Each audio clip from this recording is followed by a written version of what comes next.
Oke, balik lagi sama gue di sini. Gue bakalan ngelanjutin series SNBT 2026 gitu. Jadi ini adalah hari ke-6 puasa gitu ya, 6 atau 7. Ya, 6 kayaknya. Hampir 7, besok 7 gitu. Gue buatnya gitu. Tapi ini bakalan diupload bahkan hampir seminggu setelah hari raya.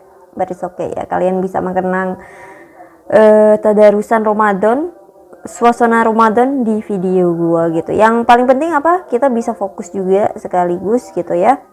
Karena ya seperti biasa gua suka banget bikin video di bulan Ramadan untuk mengenang gitu, kayak who knows gitu kan, tahun depan masih nyampe apa enggak gitu ya. Gitu. Jadi langsung saja kita mulai di series SNBT 2026 season 6 gitu ya. Di bagian kemampuan penalaran umum. Nah, ini ada kesalahan ketik. Kemampuan penalaran umum part 1. Jadi kita mulai di nomor 1. Nah, tulis.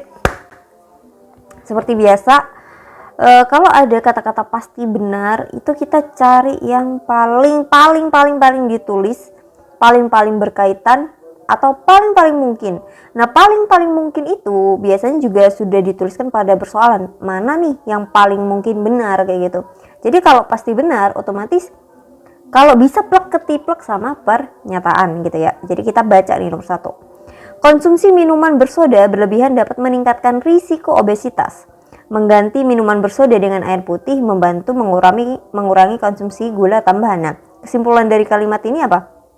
Bahwa minuman bersoda itu terdapat banyak kandungan gula gitu ya kan, gula berlebih gitu ya, janganlah gitu ya, digantilah dengan air putih gitu biar kadar gula kita nggak berlebihan. Lanjut, risiko obesitas dapat berkurang jika asupan gula tambahan dikendalikan gitu ya. Jadi kita perlu gula tapi dikendalikan sesuai dengan porsi tubuh kita gitu ya kan, berdasarkan berapa gram gula dengan kilogram berat badan kita gitu kan, itu ada perhitungannya itu. Jadi berdasarkan informasi tersebut, manakah pernyataan berikut yang pasti benar gitu. Kita baca. A, mengganti minuman bersoda dengan air putih meningkatkan risiko. Apakah meningkatkan risiko? Enggak ya, bukan meningkatkan ya. Oke. Orang yang tidak pernah minum soda pasti bebas dari obesitas. Siapa tahu ini nih jebakan nih, orang yang tidak pernah minum soda pasti bebas dari obesitas. Berkaitan, nyambung, kelihatannya benar, itu berbahaya gitu ya, karena kita harus melihat pilihan yang lain. Mengganti minuman bersoda dengan air putih dapat mengurangi. Nah, ini adalah plek ketiplek, dimana mengganti minuman bersoda dengan air putih ini ya bisa kita katakan adalah gula tambahan yang dikendalikan gitu ya, asupan gula tambahan yang dikendalikan kayak gitu. Jadi risiko obesitas itu berkurang, seperti apa yang sudah gue ceritakan ketika gue membaca pernyataan di nomor 1 gitu ya. Paham? Menghindari soda sepenuhnya menjamin tidak terkena obesitas. Nah, B dan D ini selaras. B dan D itu selaras ya. Kelihatannya benar, nyambung, relevan, tapi nggak bisa. Karena apa? Tidak plek ketiplek atau tidak bersesuaian hampir 100% dengan pernyataan gitu ya. Kalau gue bisa bilang hampir 100%. Minuman bersoda adalah satu-satunya penyebab. Enggak, banyak. Bukan minuman bersoda aja. Teh instan, kopi instan, yang manis banget itu, gitu kan. Kurang-kurangin lah, kawanku. Lanjut. Kurangnya konsumsi serat dapat meningkatkan risiko gangguan pencernaan. Jadi kurangnya. Oke, kita catat kurangnya. Gitu ya. Berarti apa? Bahwa konsumsi serat ini berguna untuk pencernaan ya, untuk sistem pencernaan manusia.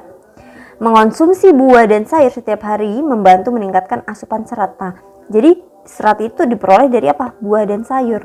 Nah, berarti buah dan sayur itu memperlancar pencernaan gitu kan, menyehatkan pencernaan gitu lebih tepatnya. Risiko gangguan pencernaan dapat berkurang jika konsumsi serat tercukupi, yaitu dengan apa? Makan buah dan sayur gitu ya. Lanjut, berdasarkan informasi mana yang pasti benar. Mengonsumsi buah dan sayur setiap hari dapat mengurangi risiko gangguan pencernaan. Nah, ini benar ini. Kalau gue sih langsung beli A, karena udah sesuai dengan pernyataan, relevan juga. ya hampir 100% mirip gitu kan. B. Mengonsumsi buah dan sayur meningkatkan, ini malah meningkatkan. Orang yang tidak pernah makan pasti mengalami ini, pasti tidak pernah makan, tidak ada asumsi seperti itu gitu loh ya. Jangan melebar-lebarkan. Menghindari makanan rendah serat sepenuhnya menjamin apa lah ini. Udahlah, tidak nyambung dan tidak benar. Kurang serat adalah satu-satunya penyebab gangguan pencernaan. Enggak, banyak. Makan cabai juga gangguan pencernaan gitu kan, karena infeksi lambung gitu. Jadi sakit gitu, asam lambung gitu, kafein. Hati-hati deh kalian. Alpukat dikenal kaya akan lemak tak jenuh tunggal, serat dan kalium yang baik untuk kesehatan jantung dan pencernaan. Jadi alpukat itu baik bagi jantung dan pencernaan. Namun, alpukat mengandung kalori tinggi sehingga konsumsi berlebihan dapat menyebabkan kenaikan berat badan. Setelah mengapa ya? Agak-agak creamy gitu. Apa yang creamy itu kalorinya biasanya cenderung tinggi. Selain itu, alpukat mengandung persin, senyawa yang umumnya aman tetapi dapat memicu reaksi alergi. Jadi emang ada beberapa buah, kalian pasti familiar dengan alergi makanan laut, alergi kacang, itu kan yang paling umum. Nah, di sini ada informasi baru bahwa alpukat itu memiliki kandungan yang memicu reaksi alergi gitu kan. Penderita alergi lateks sering disarankan untuk berhati-hati. Jadi apa alergi lateks ya sebutannya gitu ya. Untuk bukan tidak berhati-hati pada mengonsumsi alpukat. Mungkin kadarnya gitu. Berdasarkan informasi tersebut, manakah pernyataan berikut yang pasti salah? Pasti salah. Alpukat mengandung lemak tak jenuh tunggal dan kalium yang baik untuk, ini benar, untuk jantung gitu. Persin dalam alpukat berpotensi menyebabkan reaksi alergi pada sebagian orang. Bukan pada sebagian orang ya, pada beberapa.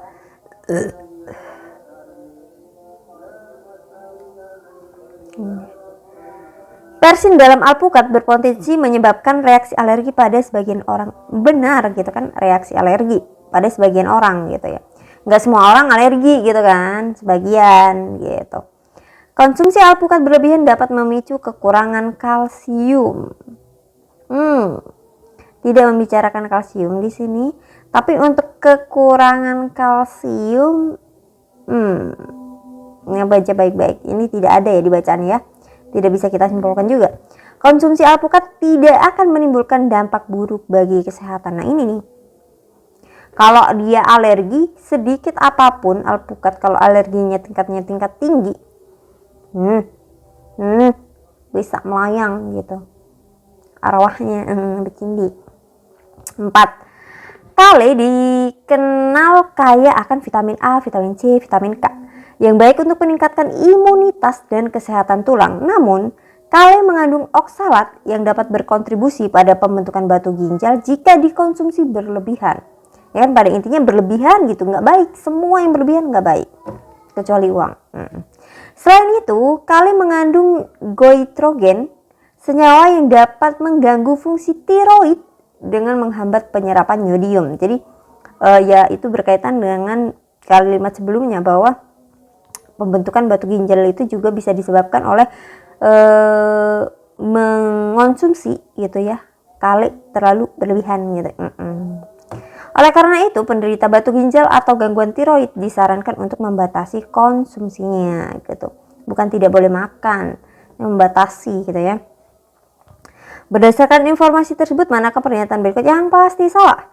Kale dikonsumsi karena iya, ini benar. Oksalat dalam kale berpotensi memicu pembentukan batu ginjal. Iya, ini sesuai ya. Konsumsi kale dapat menyebabkan kekurangan vitamin D. Enggak relevan, kita nggak tahu. Meski berisiko bagi penderita gangguan tiroid, kale aman untuk kesehatan kulit. Apa ya kan? Konsumsi kale tidak akan menimbulkan efek buruk bagi kesehatan. Ya ini mungkin tentang buah-buahan. Ya, tentang buah-buahan, tentang sesuatu yang bisa dikonsumsi yang masuk ke mulut, itu biasanya cenderung jawabannya seperti itu gitu ya. Itu adalah kisi yang edamame dikenal kaya akan protein nabati, serat dan isoflavon yang bermanfaat untuk kesehatan jantung dan keseimbangan hormon. Namun, edamame mengandung purin yang dapat meningkatkan kadar asam urat, sehingga konsumsi berlebihan berisiko memicu serangan GOUT, asam urat ya. Selain itu, edamame termasuk makanan alergenik yang dapat menyebabkan reaksi pada individu sensitif terhadap kacang kedelai. Oleh karena itu, penderita GOUT atau alergi kedelai disarankan untuk menghindari atau membatasi konsumsinya gitu. Jadi tergantung, sekali lagi ini informasi tentang alergi itu tergantung tingkat alergi masing-masing individu yang memiliki gitu ya. Kita nggak tahu sebiji kacang bikin apa, selusin kacang bikin apa, ya kan? Berdasarkan informasi tersebut, manakah pernyataan berikut yang pasti salah? Sekali lagi pasti salah. Edamame diminati karena kandungan isoflavon dan serat yang baik untuk jantung. Oke, kita membahas tentang jantung di sini. Yap. Isoflavon, yap, dan serat gitu. Ya, ini benar. Konsumsi edamame tidak dapat menimbulkan efek samping bagi kesehatan. Udah, itu jawabannya. Bergelut di sana tidak memiliki efek samping bagi kesehatan. Memiliki baik dari segi positif dan negatif gitu ya. Nah, oke, nggak usah dibaca ya selanjutnya. Aman.